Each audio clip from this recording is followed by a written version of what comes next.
ورحمۃ اللہ وبرکاتہ۔ آج کی تراویح میں سورہ ابراہیم، سورہ ہجر اور سورہ نحل مکمل ہوئی۔ سورہ ابراہیم مکی صورت ہے، اس میں 52 آیتیں اور 7 رکوع ہیں۔ اس کی شروعات میں اللہ کے رسول صلی اللہ علیہ وسلم کو بھیجنے کا مقصد بیان فرمایا کہ وہ لوگوں کو اندھیروں سے نکال کر اجالی کی طرف لائیں۔ چوتھی نمبر کی آیت میں اللہ کے رسول صلی اللہ علیہ وسلم کو عربی قوم میں عربی زبان بولنے والا بنا کر بھیجنے کی وجہ بتائی تاکہ لوگوں کو اچھی طرح سے بات سمجھائیں۔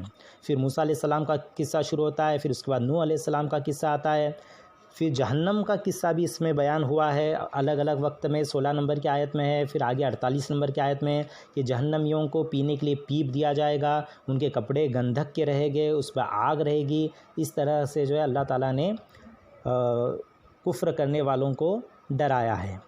اس کے بعد 32 سے 34 نمبر کی آیت میں اللہ تعالیٰ اپنی قدرت بیان فرماتے ہیں۔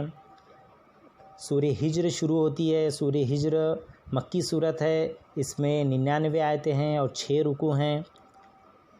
اللہ تعالیٰ نے سب سے پہلے قرآن کی صفت بتائی۔ یہ قرآن مبین ہے۔ مبین کہتے ہیں صاف صاف بتانے والی چیز کو۔ اس میں جھول نہیں ہے، اس میں ٹیڑھا پن نہیں ہے، کوئی جنبل والی چیز نہیں ہے۔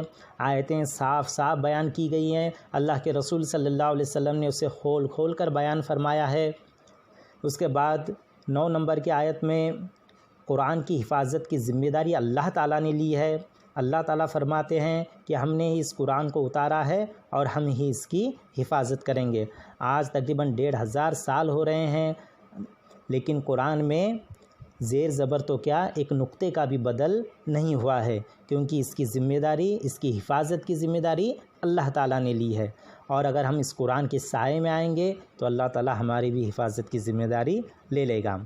10 نمبر کی آیت میں اللہ کے رسول صلی اللہ علیہ وسلم کو ہمت جو ہے بندائی گئی ہے۔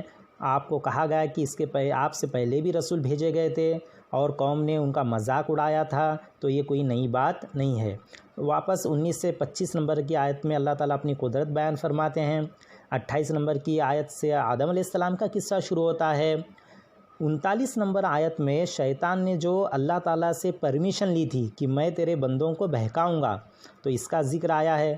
اللہ تعالیٰ نے انہیں پرمیشن دی ہے، لیکن اس کے بعد 40 نمبر کی آیت ہے جس میں اللہ تعالیٰ نے فرمایا کہ مخلص بندوں کے علاوہ باقی سب کو تو بہکا سکے گا۔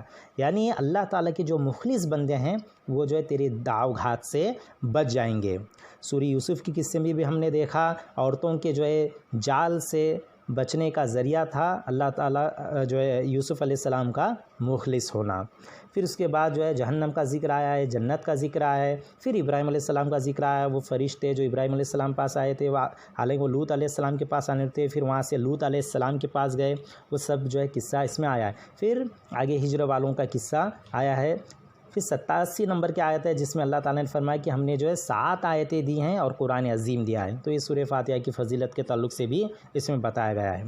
پھر آگے 88 نمبر کی آیت میں اللہ تعالیٰ نے اللہ کے رسول صلی اللہ علیہ وسلم سے فرمایا کہ آپ جو ہے یہ مشرکوں کی، کافروں کی جو چلت فرت ہے اور ان پر جو اللہ تعالیٰ نے ان کو جو مال دیا ہے ان پر آپ نظر نہ ڈالیں۔ نعوذ باللہ، اللہ کے رسول صلی اللہ علیہ وسلم تو ان پر نظر ڈالنے والی ہی نہیں تھے، لیکن ان کے ذریعے امت کو جو یہ بات بتائی گئی کہ امت محمدیہ کے لیے یہ دنیا ایک قید خانہ ہے اور پھر کافروں کے لیے تو یہ دنیا جنت ہے۔ تو ان کو اگر کوئی چیز برتنے کے لیے دی گئی ہے تو اللہ تعالیٰ تو ایک جگہ فرما رہا ہے کہ ان کو انہی چیزوں سے عذاب دیا جائے گا۔ اس کے بعد جو ہے سورہ نحل شروع ہوتی ہے۔ سورہ نحل شہد کی مکھی کو کہتے ہیں۔ اس میں 128 آیتیں ہیں اور 16 رکوع ہیں۔ اللہ تعالیٰ نے سب سے پہلے اپنی قدرت بتائی۔ اتنی زبردست آیتیں آتی ہے، 11 سے 16 نمبر کی آیتیں ہیں، ہم سب کو جو اس کا ترجمہ پڑھنا چاہیے۔ اس کے بعد جو نافرمانی کرتے ہیں ان کا انجام کیا ہوگا، یہ 48 سے 53 نمبر کی آیت میں بتایا گیا ہے۔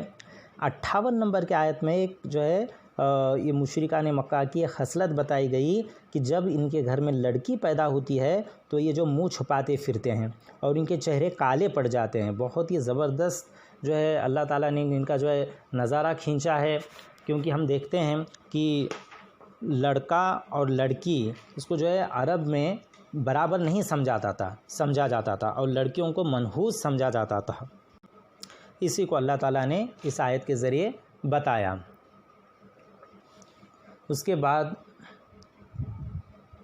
اللہ اپنی ایک قدرت بتاتے ہیں کہ اللہ اگر پکڑنے پر آئے تو زمین پر جو ہے ایک کو بھی باقی نہ رکھیں گے، لیکن اللہ تعالیٰ ڈھیل دیتے ہیں، اللہ تعالیٰ مہلت دیتے ہیں، اللہ تعالیٰ یہ دیکھتے ہیں کہ بندہ کسی طرح سے جہنم سے بچ جائے۔ اس کے بعد 66 نمبر کی آیت ہے، اللہ تعالیٰ نے اپنی ایک جو ہے بے مثال قدرت بتائی ہے کہ اللہ تعالیٰ جانوروں سے، جو چوپائے ہوتے ہیں، جو دودھ دینے والے جانور ہیں، ان کے بارے میں اللہ تعالیٰ نے فرمایا کہ ہم جو ہے خون اور گوبر کے بیچ میں سے خالص دودھ جو ہے آپ کو دیتے ہیں۔ یہ اللہ تعالیٰ کی جو ہے بڑی قدرت ہے۔ پھر 68 نمبر کی آیت میں شہد کی مکھی کے بارے میں بتایا ہے، اور اتنی زبردست تفصیل جو ہے اس کی آئی ہوئی ہے۔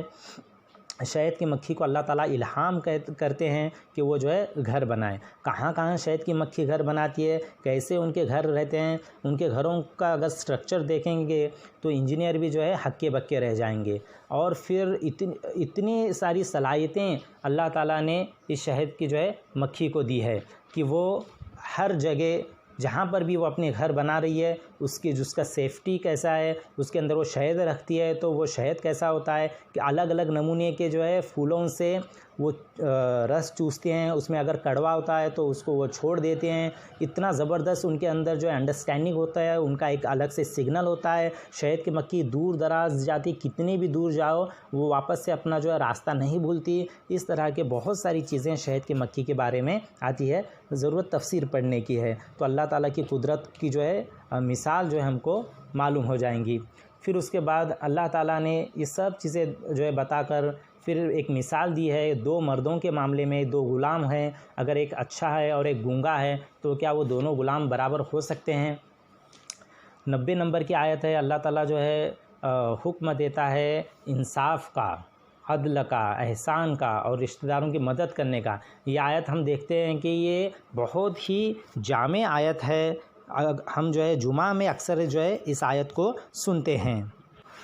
90 نمبر کی آیت ہے، آیت اس طرح سے ان اللہ یامر بالعدل والاحسان وایتاء ذی القربى وینہی عن الفحشاء والمنکر والبغی یعظکم لعلکم تذکرون۔ ترجمہ اس طرح سے، اللہ حکم کرتا ہے انصاف کرنے کا اور بھلائی کرنے کا اور رشتہ داروں کو دینے کا، اور منع کرتا ہے بے حیائی سے اور نامعقول کام سے اور سرکشی سے، اور تم کو سمجھاتا ہے تاکہ تم یاد رکھو۔ یہ جو آیت ہے قرآن کریم کی بہت ہی جامع آیت ہے، جس میں جو پوری اسلامی تعلیمات کو چند الفاظ میں جو ہے سمو دیا ہے۔ اسی لیے پہلے بزرگوں کے مبارک دور سے آج تک یہ دستور چلا آ رہا ہے کہ جمعہ اور عیدوں کے خطبے کے آخر میں یہ آیت پڑھی جاتی ہے۔ اس کے بعد حالانکہ یہ آیت میں جو ہے 3 چیزوں کا حکم دیا گیا ہے اور 3 چیزوں کی جو ہے منائی کی گئی ہے۔ حکم دیا گیا ہے عدل کا، احسان کا اور رشتہ داروں کی مدد کا۔ عدل کہتے ہیں کہ برابری کو، انصاف کرنے کو، لیکن احسان جو ہے اس کے آگے کی چیز ہے۔ اگر کوئی ہم سے جو ہے برا سلوک کرتا ہے، ہم اس کے ساتھ اچھا سلوک کرتے ہیں تو یہ احسان ہوتا ہے۔ رشتہ داروں کی بات بتائی گئی ہے۔ پھر جو 3 چیزوں سے منع کی گئی ہے وہ کون سی چیزیں ہیں؟ بے حیائی ہے، برے کام ہے اور ظلم ہے۔ پھر 98 نمبر کی آیت ہے جس میں اللہ تعالیٰ نے ایک حکم دیا، جب بھی تم قرآن پڑھو تو شیطان سے پناہ مانگا کیا کرو۔